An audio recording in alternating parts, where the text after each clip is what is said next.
नमस्कार दोस्तों, मिसेस वर्षा पूरन सिंह और अपने चैनल अंग्रेजी सीखिए के साथ जुड़ने के लिए आप सभी का बहुत बहुत धन्यवाद।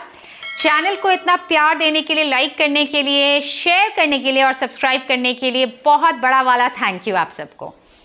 आज का जो हमारा क्लास है ये एक बहुत ही महत्वपूर्ण, बहुत ही इंपॉर्टेंट टॉपिक पे है, स्पेशल टॉपिक पे है, which is called cognitive behaviour therapy, यानी संज्ञात्मक व्यवहार चिकित्सा। जैसे मैंने पिछले वीडियो में कहा था आपको कि मैं आज इसके डिटेल्स बताऊंगी आपको कि ये थेरेपी क्या करता है, ये होता क्या है कॉग्निटिव बिहेवियर। पहले जैसे मैंने पिछली क्लास में आपसे पूछा था, क्या कभी आपके साथ ऐसा होता है कि मान लीजिए आप बैठे हो, कुछ सोच रहे होंगे, दिमाग में कुछ चल रहा होगा और सडनली आपको पसीना आना शुरू हो जाए, या पेट में अजीब सी फीलिंग आए, पेट भरा लगे जबकि आपने कुछ खाया ना हो, सर भारी लगे, थकान लगे, आपने कुछ किया नहीं फिर भी आपको बहुत थकान लग रही है। या कभी ऐसा होता हो कि आप किसी की बीमारी की खबर सुनते हो और आप अपने उस फीलिंग से अपने उस फीलिंग को महसूस करते हैं कि कभी मैंने भी ऐसा महसूस किया था, कहीं मुझे भी ये प्रॉब्लम तो नहीं हो रही, कहीं मैं भी बीमार तो नहीं पड़ने वाला, कहीं मेरे साथ भी कुछ गलत तो नहीं होने वाला। आइए इसी के बारे में हम चर्चा करेंगे। पहले हम समझते हैं कि कॉग्निटिव बिहेवियर का क्या मतलब होता है। बहुत सारे चैनल्स आपको ये समझाते हैं कि कॉग्निटिव बिहेवियर थेरेपी यानी ये चिकित्सा क्या होती है, बट आइए पहले हम ये समझें कि हम इसे कॉग्निटिव बिहेवियर क्यों कहते हैं, यानी संज्ञात्मक व्यवहार क्यों कहते हैं। चलिए इसको डिटेल्स में समझते हैं। तो दोस्तों, ऊपर वाले ने हम इंसानों के शरीर को दो हिस्सों में बांटा है। ये आप हैं या मैं हूं, हम इंसान हैं। ये दो हिस्सों में हम बांटे गए हैं। पहला है हमारी बॉडी यानी हमारा शरीर, और दूसरा हिस्सा है हमारा माइंड जो कि हमारा दिमाग, हमारा मन। इस शरीर को हम कहते हैं स्ट्रक्चरल यूनिट यानी संरचनात्मक इकाई, और दिमाग को हम कहते हैं फंक्शनल यूनिट यानी कार्यात्मक इकाई। स्ट्रक्चरल यूनिट का मतलब हुआ जैसे कि हमारे बॉडी के सारे जो पार्ट्स हैं, हाथ, पैर, सर, गला, दिल, ये सारे हमारे स्ट्रक्चरल यूनिट, हमारे को ये ढांचा दिया गया है। इनको फंक्शन कराने के लिए, मतलब इनके कार्य कराने के लिए जो हमें यूनिट दिया गया है वो है हमारा दिमाग। अगर मान लीजिए मैं जैसे आपसे बात कर रही हूं, मेरे दिमाग में जो चल रहा है, जो मैं आपसे बोलना चाहती हूं, अगर मेरा दिमाग बिल्कुल खाली, मैं कोमा में चली गई हूं शायद, तभी खाली हो सकता है, तो मेरे शरीर कोई काम का ही नहीं है। जब तक मेरा दिमाग मुझे कुछ नहीं कहेगा, मेरा शरीर मेरा साथ नहीं देगा। इसीलिए ये हमारा फंक्शनल यूनिट होता है। ये हमारे लिए बहुत इंपॉर्टेंट होता है कि हमारी बॉडी को काम करने में, उसके सारे फंक्शंस, उसके सारे कार्यों को करने में हेल्प करता है। अब आइए इसी के थ्रू मैं एक और चीज आपको समझाती हूं। दोस्तों, इंसान के जीवन में, जैसे मैंने आपको कहा भी, हमने स्ट्रक्चरल और फंक्शनल यूनिट समझा, तो इंसान के जीवन में सिर्फ दो तरीके के प्रॉब्लम होते हैं। मतलब प्रॉब्लम्स तो बहुत सारे होते हैं, बट अगर हमें इन्हें दो कैटेगरीज में डालना है तो एक होगा शारीरिक प्रॉब्लम यानी शारीरिक तकलीफें, और दूसरा, अगर आपने शरीर के सारे टेस्ट करा लिए तो दूसरा कहाँ बचता है, फंक्शनल यूनिट हमारा मन यानी माइंड यानी हमारा दिमाग। शरीर में जैसे कोई प्रॉब्लम है, मान लीजिए जैसे मैंने आपको कहा कि आपको एंग्जाइटी हो रही है, पैनिक अटैक आ रहा है, एंग्जाइटी यानी घबराहट हो रही है, दिल की धड़कन तेज बढ़ रही है, आपको लग रहा है कि मुझे शायद अभी हार्ट अटैक आने वाला है, और आप सीधे डॉक्टर के पास भागते हैं, हॉस्पिटल जाते हैं, अपने सारे टेस्ट कराते हैं, ईसीजी और पता नहीं क्या क्या टेस्ट डॉक्टर आपको कहता है, सब कुछ आप चेक करते हैं, और भगवान की दया से आप बिल्कुल नॉर्मल होते हैं। आप वापस घर आते हैं तो आपने चेक किया है अपने शरीर को, आपके शरीर पे कोई दिक्कत नहीं है। फिर भी जब आपके सारे टेस्ट नॉर्मल आए हैं, दिमाग में कहीं ना कहीं एक सोच रहती है कि हो सकता है डॉक्टर पकड़ ना पाया हो सकता है मुझे कुछ और दिक्कत हो रही हो सकता है मेरे चेस्ट में, अगर छाती में जलन हो रही है तो क्या पता वो पेट से रिलेटेड तो नहीं, कहीं और किसी हिस्से से रिलेटेड तो नहीं। यहां हमारा दिमाग अपनी सोच उत्पन्न करना शुरू करता है। यही चीज कॉग्निटिव बिहेवियर है। So I am writing it here friends. पहला चीज सोच यानी थॉट्स। जब हम सोचते हैं, हो सकता है किसी नेगेटिव एक्सपीरियंस की वजह से, जो आपके साथ कुछ गलत बुरा हुआ हो, जिसमें आपको अच्छी फीलिंग नहीं आए हो, क्योंकि कॉग्निटिव बिहेवियर इसी चीज की बात करता है कि जब आप इस प्रोसेस से गुजरते हैं तो सोच हमेशा ज्यादातर नेगेटिव रहती है।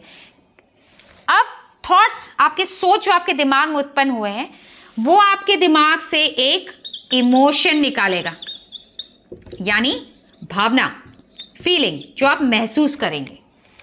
जैसे ही आप इस चीज को महसूस करेंगे, जैसे मान लीजिए आज आप बहुत ही लो फील कर रहे हैं, थका हुआ महसूस कर रहे हैं, सैड फील कर रहे हैं, अच्छा नहीं लग रहा, कुछ भी अच्छा नहीं लग रहा, सब कुछ सारी चीजें आपके घर में आपकी जरूरत के आपके पास है, आपका पूरा परिवार आपके पास है, फिर भी आपको कुछ भी अच्छा नहीं लग रहा, दिमाग ऐसा सोच रहा है कि बस मैं अकेला बैठूं, कुछ नहीं चाहता मैं।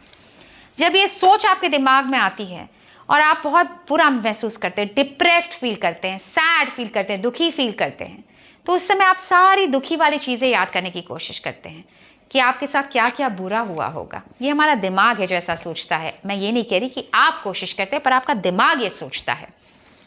जब ये इमोशन, ये भावना आपके दिमाग में आती है, जब आप सारे अपने साथ हुए बुरे हादसों को या आपके परिवार के साथ हुए बुरे हादसों को याद करते जाते हैं, तो जाहिर सी बात है जब ये इमोशन नेगेटिव होता है, अच्छा नहीं होता है, तो आपका जो बिहेवियर है, जो व्यवहार है,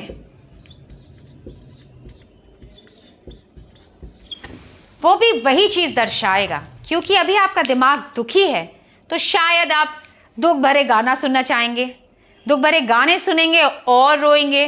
कोई अगर आपसे बात करना चाहेगा तो आप चिड़चिड़ाएंगे, आप दरवाजा बंद कर देंगे, बोल देंगे प्लीज मेरे से अभी बात मत करो, मुझे सोना है, या कोई भी बहाना मार देंगे या गुस्सा दिखाएंगे। तो कॉग्निटिव बिहेवियर का मतलब, the definition is the same, that your brain, your thoughts that you produce in your mind because of any instance that is there in your conscious or subconscious mind, यानी आपके सचेत या असचेत दिमाग में है, उसकी वजह से आप एक भावना को महसूस करते हैं, एक इमोशन को फील करते हैं, और वो आपके आगे चल के एक व्यवहार को दर्शाता है जो आप दूसरों के सामने प्रतीत करेंगे या अपने साथ प्रतीत करेंगे। अक्सर जो लोग कॉग्निटिव बिहेवियर से गुजर रहे होते हैं वो बहुत सारे डिस्टर्बेंसेस फेस करते हैं। हो सकता है कभी कभी उनको बहुत ज़्यादा भूख लगती है, या तो उनको बिल्कुल कम भूख लगती है, कभी उनको बहुत ज़्यादा और टाइम में दोपहर के टाइम पे नींद आएगी, या ऐसा कभी होता है कि उनको रात को नींद ना आए, या वो बहुत सुबह जल्दी उठ जाए या बीच बीच में उठे, उन्हें अच्छी नींद ना आए। डिप्रेशन होता है, अकेले रहने का मन करता है, ऐसा लगता है कि बस मेरे आगे कोई ना आए, मैं सिर्फ अकेला रहूं, शांत रहूं, अकेला रहूं। कितने बार हम लाइट ऑफ करके कमरे में अकेले रहना पसंद करते हैं। डर लगता है, डर सताता है, ऐसा लगता है कि अगर मैं ये खा लूं कहीं मुझे कुछ हो तो नहीं जाएगा, अगर मैंने आज ज़्यादा खा लिया तो कहीं मेरे पेट में कैंसर तो नहीं हो रहा है, छाती में जलन हो रही, घबराहट हो रही है जो कि गैस की वजह से भी हो सकती है, पर आप सोचते हैं कहीं मुझे हार्ट अटैक तो नहीं आने वाला है। मैं ये सारे इमोशन समझती हूँ दोस्तों, बिकॉज मेरे परिवार में कोई इस चीज़ को सफ़र कर चुका है। और जैसे मैंने पहले कहा था, इसलिए मैंने कॉग्निटिव बिहेवियर थेरेपी के बारे में पढ़ा था। और कॉग्निटिव बिहेवियर थेरेपी को पढ़ने के लिए, समझने के लिए आपको डॉक्टर बनने की ज़रूरत नहीं है, जैसे कि मैं एक डॉक्टर नहीं हूँ, पर अगर आप इसको जितना समझेंगे और जितने पेशेंट्स आप ट्रीट करेंगे, क्योंकि मैं कुछ लोगों को ऑलरेडी ट्रीट कर चुकी हूँ, 200% आप इस प्रॉब्लम से बाहर आ पाएंगे और आपको तब ये प्रॉब्लम नहीं लगेगी। अब कॉग्निटिव बिहेवियर थेरेपी क्या करता है, हमारे इस सोच को जो दिमाग की उत्पन्न है, जब आप संतुष्टि कर चुके हैं कि आपके शरीर में कोई प्रॉब्लम नहीं है, आप सारे दुनिया भर के टेस्ट करा चुके हैं, हार्ट से रिलेटेड टेस्ट, दिमाग से रिलेटेड टेस्ट, दिमाग मतलब मैं कह रही हूँ सर से रिलेटेड, आपका मन नहीं, आपके सर से रिलेटेड। अगर हेडेक हो रहा है तो मे बी आपको लग रहा है कि ब्रेन में ट्यूमर तो नहीं हो गया, आप वहाँ के स्कैन करा चुके हैं, चेस्ट एक्सरेज करा चुके हैं, बॉडी के सारे वाइटल्स टेस्ट करा चुके हैं, एंडोस्कोपी पेट के लिए करा चुके हैं, लिवर टेस्ट करा चुके हैं, किडनी टेस्ट करा चुके हैं, अपने हर एक पुर्जे को टेस्ट करा चुके हैं, कहीं परेशानी नहीं आई। तो हमें ये समझना होगा कि हम ये सिर्फ सोच रहे हैं, जो कि किसी पास्ट इंस्टेंसेस की वजह से हो चुका है। इसमें कुछ गलत नहीं, ऐसा नहीं कि हर जितने इंसान इस दुनिया में सब ऐसा सोचते हैं, बट जैसे मैंने कहा 10 में से 4 लोग शायद ऐसा सोचते हैं और वो इस प्रॉब्लम का हल भी निकाल सकते हैं कॉग्निटिव थेरेपी के थ्रू, कॉग्निटिव बिहेवियर थेरेपी के थ्रू।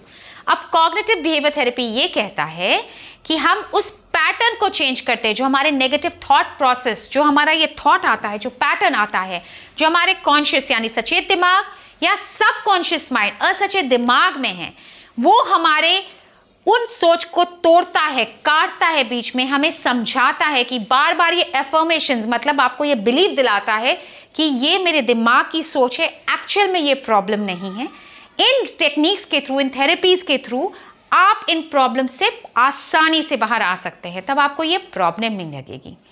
अब दोस्तों, जैसा मैंने कहा था पिछले वीडियो में, आप मुझे बताएंगे, कमेंट सेक्शन में अपने रिस्पांस पोस्ट करेंगे कि आप चाहते हैं कि मैं आपको कॉग्निटिव बिहेवियर थेरेपी के ऊपर एक डिटेल्ड क्लासेस दूं।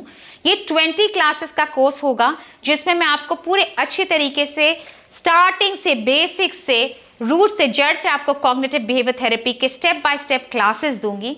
20 क्लासेस में हम इसे कवर करेंगे और मैं 200% कॉन्फिडेंट हूं कि ये आपकी मदद करेगा आपके इन फीलिंग्स को बाहर आने में। और ऐसा मत सोचिए कि सिर्फ आप ये फील कर रहे हैं इसलिए आप ये वीडियो देख रहे हैं। ईयरफोन्स लगा के अगर बैठे और ये सोच रहे कि घर वाले का ये ना सुन ले कि अरे आपको ये प्रॉब्लम हो रही है और आप ज़रूरत से ज़्यादा सोचते हैं, या लोग आपका मजाक होते क्या यार क्या तू सोचता रहता है, ऐसा कुछ है नहीं, तू भी कितना डरता है।